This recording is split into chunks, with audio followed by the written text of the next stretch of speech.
KFSR at CMAC present the Central Valley Ledger, a public affairs program featuring stories from all over the Central Valley with Sevag Tateosian, 90.7 KFSR.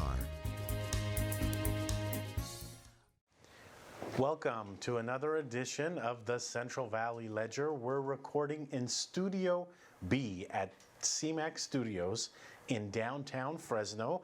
Our guest is a familiar face if you live in District 2 of the city of Fresno. He is newly elected Councilmember Mike Karbassi. Mike, welcome to the program. I'm glad to be back. Yeah, we had you on 6 months or so ago, and at that time, you hinted at running. Right. And then after that, it seems like you ran full. It's pretty much all I did for about 9 months. Yeah. So, I mean, being from Northwest Fresno, we have a lot of very involved and very intelligent folks, and they want someone who's going to really bust their tail for them on the city council. So I had to make my case, and that's what I did. You know, you ran against several other candidates, and what's interesting is I saw you at an event with them, and you all were chatting it up and stuff like that. So there's no bad blood or anything like that amongst candidates. Some people might think, oh, they ran against each other, they don't like each other. Right. Not for me, and it's not because we ended up winning. I want to create, because look, our council right now, unfortunately, is very fragmented. So if you go to City Hall and go to the council offices, my office is right in between. I've got 7 council members, so I've got 3 on one side, 3 on the other. And my goal is to be the kind of person that people can talk to and be able to kind of keep things going from too far to one side or the other. I don't want to focus on all the sensationalism. I want to get stuff done. You know, a lot of our people in the city work really hard, and they just want to get things done properly, and that's what I want to do. So I came to your election night party the other night, and you had a lot of people from different political parties. You had the chief there. And so there's a diverse group supporting you. Why is that important? It's a nonpartisan seat. And I think that we need to start, understanding that we don't want to be like Sacramento or Washington. We're Fresno. We want to be about issues and doing what's right and not what's, Republican or Democrat or anything else. It needs to be about focusing on building a coalition. I've got a great coalition of people on both sides because they know my work ethic, they know my roots in the community, and my message. I have a lot of respect for the other candidates that ran, but I worked really hard to make my case to the voters, and I think that showed. And I noticed you were out there early, maybe not as early as everybody else, but you were out early, possibly even earlier than the rest. I don't know the answer to that question, but when you're running for a seat like this, why is it important to give it your all? Well, everyone has their own. I've run before where I didn't quite work as hard as I did this time. It doesn't matter what you do. If you want to succeed, you can succeed, but you have to work harder than the people you're competing with. It's just a universal rule. I mean, the great thing about this country, other countries you work really hard and you may not get anywhere. In this country, you can actually get somewhere, but you've got to work hard. So, one of the things that you faced when you were running is the issue of homeless. Yeah. It's everywhere. It seems to be. I was at an event where Chief Dyer, who's running for mayor, was speaking, and he said, I hear this complaint everywhere. No, did you hear that, and what are your thoughts on it? Yeah, after public safety, homelessness came up a lot. Growing up in District 2, you would see it every now and then, but never in Northwest Fresno. Now it's all over, and it's a terrible thing. The one advantage is now it's everyone's problem, and we all have to come together to address it. In the last year, we've had about an estimated 23% increase in unsheltered homelessness. Now that number is really low because it doesn't account for the students that couch surf or people that live in their car, the working homeless. What I was doing before I even got elected during the election was I've been meeting with Alan Autry, who's very passionate about this issue, our former mayor, other former electeds who are free to kind of do more about this issue. Preston Prince from Housing Authority, H. Spees with the mayor's office, and a few people in the private sector. Because the question is, look, it actually costs us more when a person is homeless. It costs taxpayers more, and it's a terrible thing for our community. What can we do realistically to actually reduce the number of unsheltered homeless? So what we realized is there are a lot of great organizations. For example, there are people that are victims of domestic violence end up homeless. So you have groups like the Marjorie Mason Center or Breaking the Chains to help victims of human trafficking. There are people that have alcohol or substance abuse and a combination of the two. Mental health disorder is a big one. That's a big state issue. or people that are veterans, and you connect them with the VA, or people that can't find affordable housing. So we have to be able to cluster all those organizations to be able to deal with these issues. It's not one size fits all. But we need someone that coordinates all these efforts. That's the problem. And so we're trying to work on two things. One, finding an organization or a person that has the respect to be able to coordinate all these efforts and have everyone at the table, not eliminate anybody, because everyone has their plan. It's not about one plan. It's about a lot of different things to reduce the number of unsheltered homeless. And the other thing is, I'm working on an initiative with the private sector to realistically pay some of our working homeless so they can actually have a job and help clean up Fresno, whether it's private property or public property. And I have 2 people that are on board now, but we're still working on that. Interesting initiative. So you have to come back to share with us how that goes in the future. You mentioned breaking the chains, and you work with a lot of organizations, so I don't mean to highlight one or put one on the spotlight, but that's a great one. It's your organization. Yeah, and I thought it was interesting that for your birthday, you were doing a little fundraiser for them. So tell us why you're so passionate about that organization, and if I donate to them, how am I helping? So Deborah Rush, who's one of the founders of Breaking the Chains, and Chief Dyer actually sits on their board along with Lisa Smitkamp. She had said that when she was a victim of human trafficking, she had no idea that it's so easy to fall into that. And I think it's one of those, human trafficking is something that we have very prevalent here in Fresno. We don't talk about that. Right now, Councilmember Arias from District 3 is working very hard to hold the motel owners accountable, because the motels are pretty much breeding grounds for trafficking and for prostitution. And there are other council members working with him. Again, nonpartisan issue. It's about doing what's right for our community. So Breaking the Chains, they really not only are bringing more attention to this issue that kind of goes under the radar, but they're also actually taking folks that are victims, and the people that run it know exactly what they go through. It's not just some CEO, it's a person who was a victim of human trafficking, guiding these women and these girls through this process to get them back, because they face so much trauma. And I can be one of those politicians that kicks the can down the road, but I firmly believe that government isn't always the answer, but engaging with community groups like our faith-based community, or Breaking the Chains, or just people that volunteer and are passionate, that's how you're able to move the needle and solve problems. You are elected, you're going to run again, you have to run again to keep your seat. Right. A lot of people don't really understand why or what that's about. So can you get into that a little bit, because we might be seeing your signs again. I'm going to hold off as long as I can. we took them down pretty fast. So the special election was an election to fill out the remainder of Steve Brandau's term. So I'll be the council member until January of 2020. But if I want, 2021. But if I want to serve the 4-year term, the full term, I have to run again. Now, California would have a June primary. They recently rolled that up to March. So that means we have to start campaigning fairly soon. So you run again, and then you go past 2021, correct? Correct. So technically, this might be a good thing. I don't know how you see it, but you might be in there longer than the 8 years. Potentially 9.5 years, yeah. Which is interesting, because usually they serve 8 years. Right. Now, Councilmember Caprioglio, our president, he actually was appointed, I think, in 2005 and served for about a year while Larry Westerlund was in the military in the Middle East.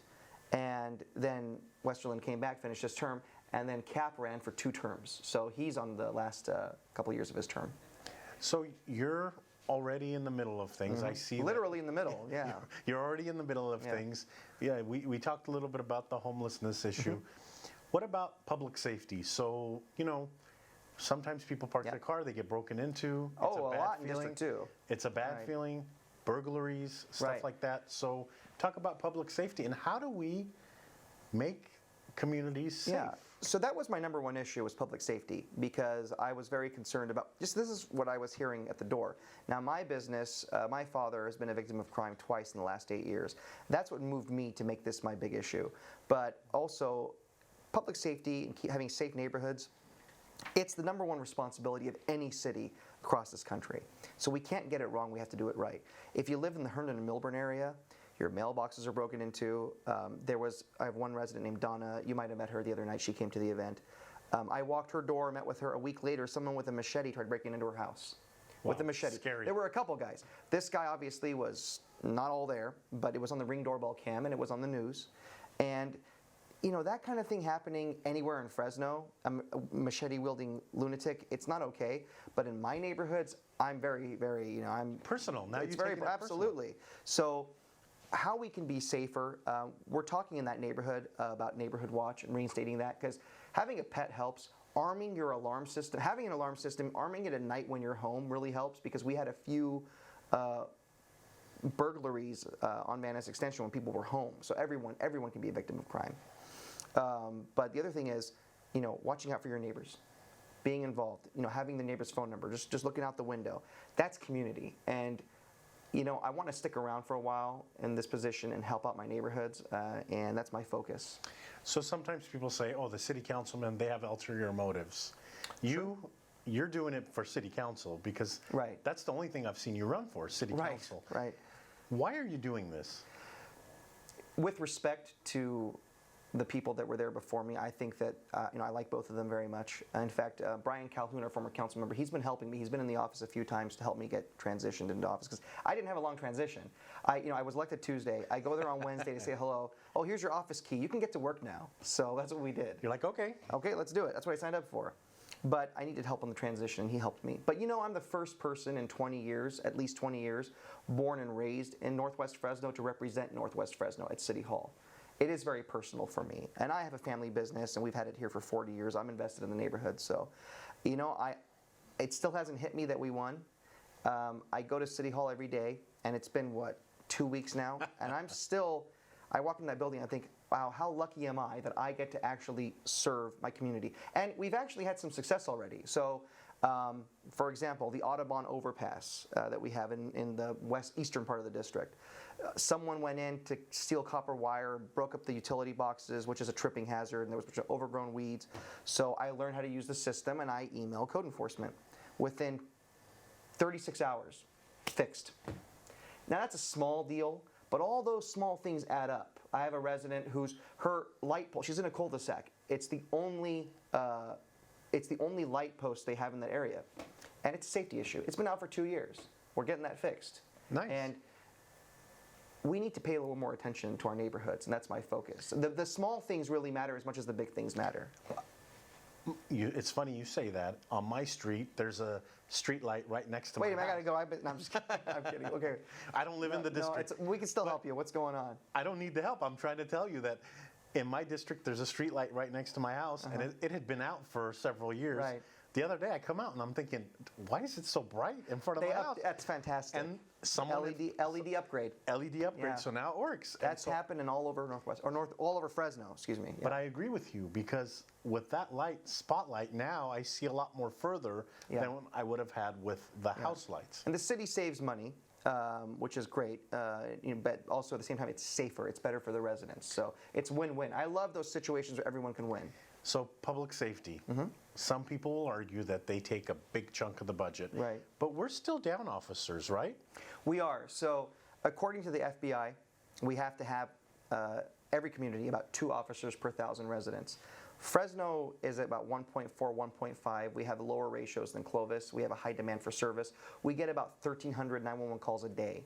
Now understand, we have 5 police districts. 8 officers per shift. There's 4 shifts a day each district. So we don't have a whole lot of officers working at one time. We have 830 plus sworn officers. Some of them are SROs. They have other assignments, special assignments, or they're out on leave. So we actually have a really low number. So with state laws, AB 109, with realignment, Prop 4757, the demand for service has gone up. That's why you notice all these property crimes going up. And then we say, well, we don't want crime. Okay, you're going to have more bodies. We have to have more officers. We also need to allocate our resources better to make sure that we can go to all those calls, because we go to the big calls. But the small calls, which affect like our seniors, like identity theft. Identity theft is a local crime. This is a big problem in District 2. Those community mailboxes get broken into because it's an old box and the metal's easy to pry. So now I have a senior that has to go all the way to the Dakota and Hughes post office and stand and wait in line. Now they don't have chairs out there. My dad is 77. He had a stroke 11 years ago. He can't, you saw him, he can't stand, he's the sweetest guy in the world. He just can't stand for a long time. So what is someone like him supposed to do? Stand in line, yeah. Which, that's not right. So I'm working with the post office to say, okay, first of all, when that happens, why don't you have boxes ready to go? They make people wait 4 to 6 weeks to change the mailbox. Unacceptable. That's just not, it's not going to work for us. So we're working to find a way where they can have boxes ready to go to swap out. That's a reactive policy. The question is, how do we prevent those petty crimes from happening? And we need, the officers themselves have told me when I was on the ride-alongs, we need help. We just need backup. You mentioned your dad, and Oh, yeah. he was all smiles. the Favorite other subject's night. my dad, He's yeah. all smiles, very quiet, didn't say much, but he Right. was just smiling and he was taking in the moment. Yeah.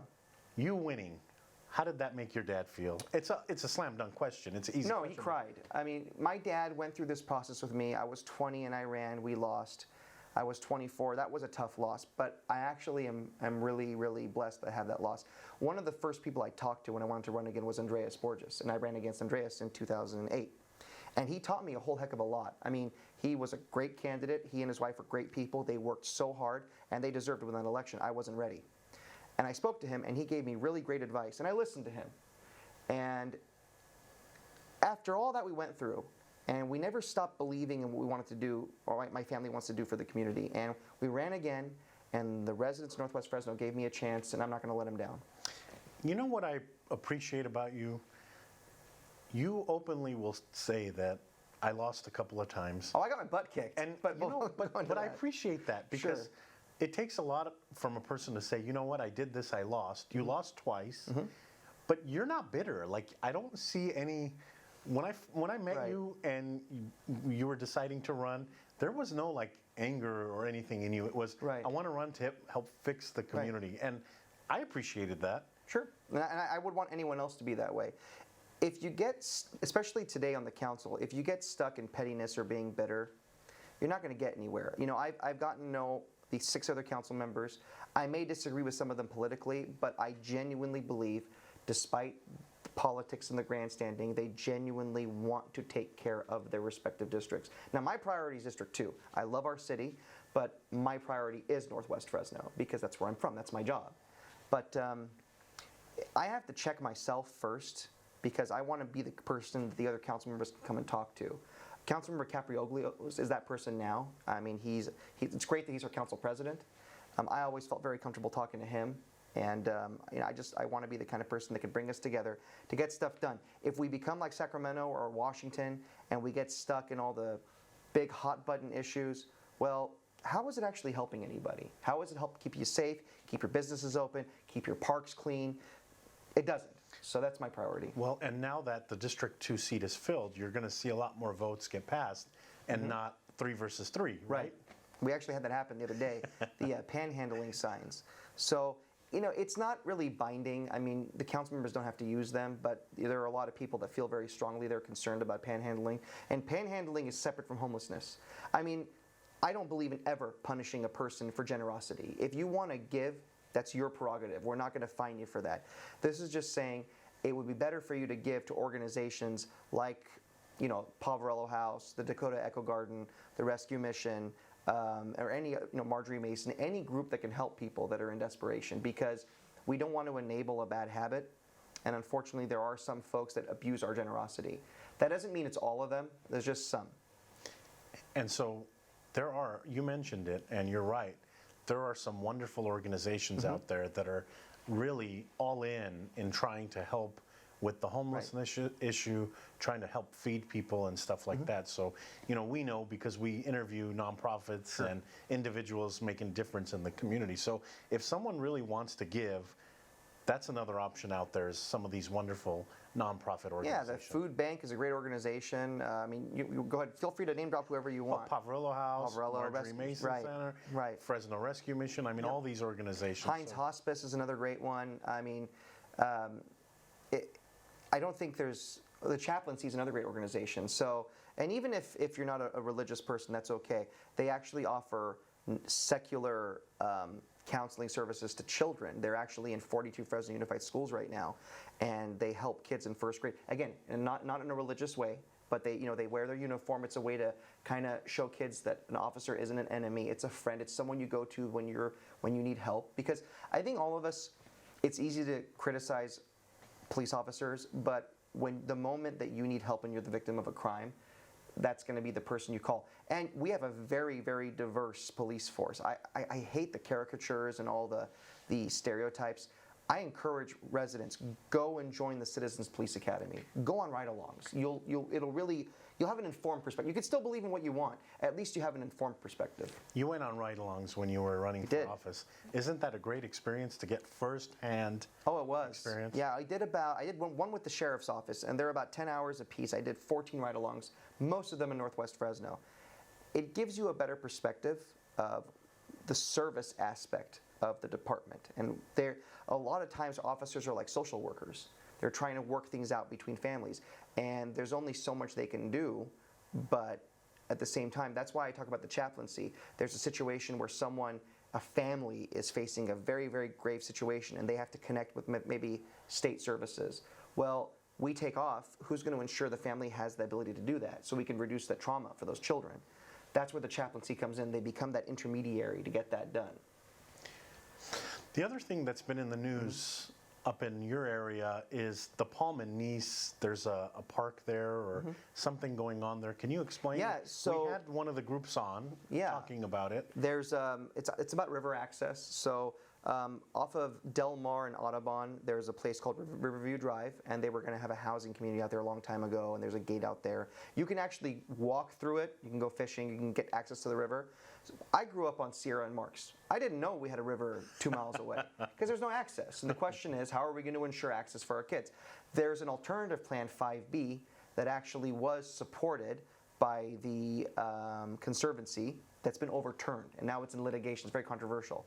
So there's there's the access points at Riverview Drive and one on the other side, and then 5B, which is going to be partially through a park at the end of Palm and Nice. So are you going to be involved in this, or is it already something that's done? I believe as the District 2 council member, right now District 6 is taking over that spot, but I believe I will actually I'll be a member of the Conservancy board once that opens up. I think ultimately it's going to come down to compromise. I think that what we need to do is to just have access as soon as we can for families. But I am very sensitive to the neighbors in that area because contrary to what people say, it is a diverse neighborhood. Now, yes, there are people that have done well and they invest in that area, but I've walked those neighborhoods, I've driven those neighborhoods.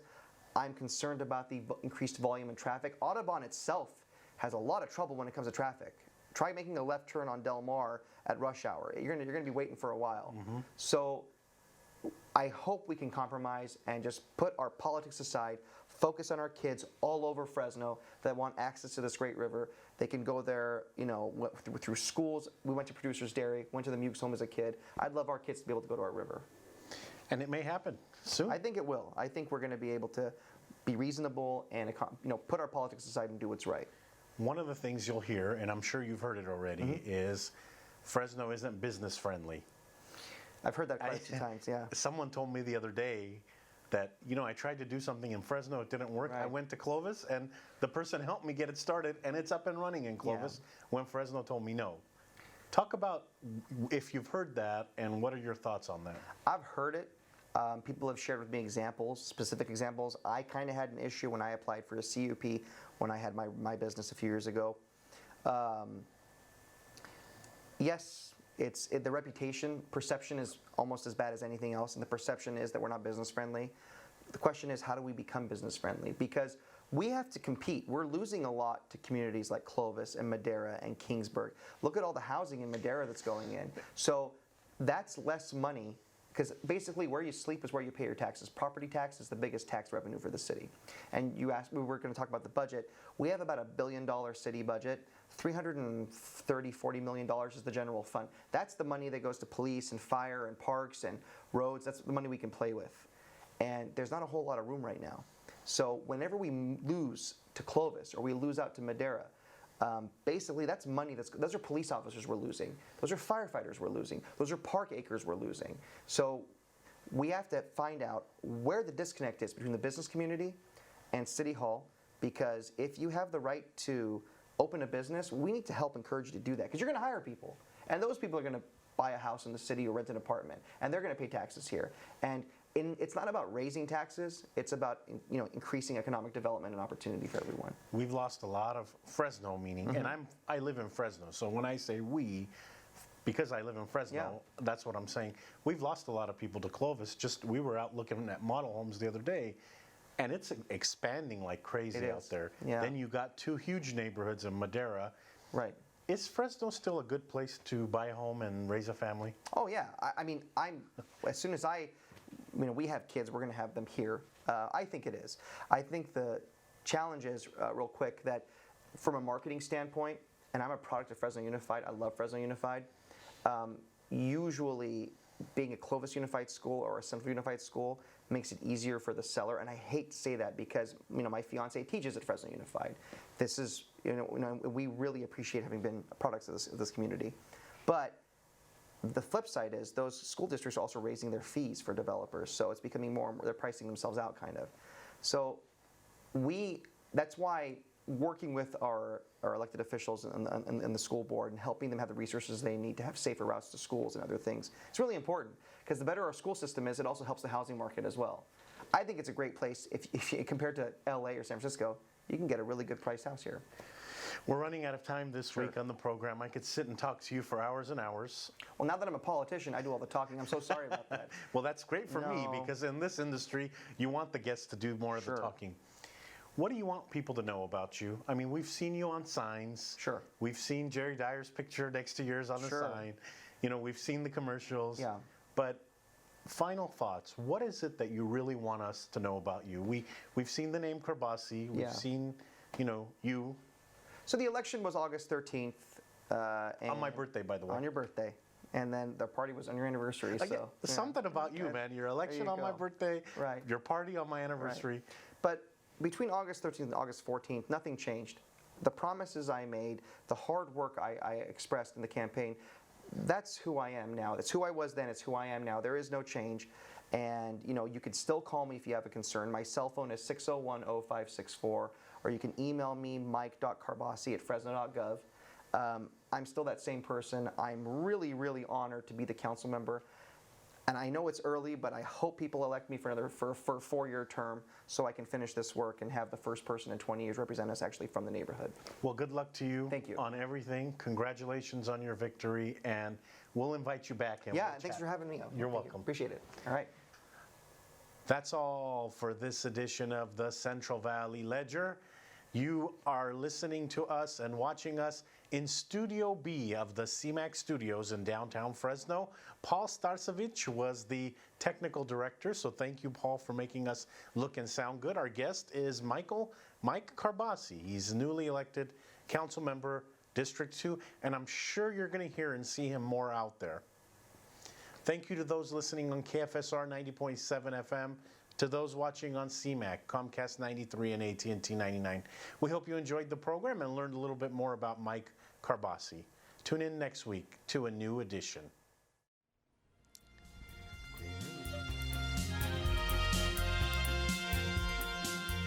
KFSR and CMAC present the Central Valley Ledger every Sunday morning at 11:30.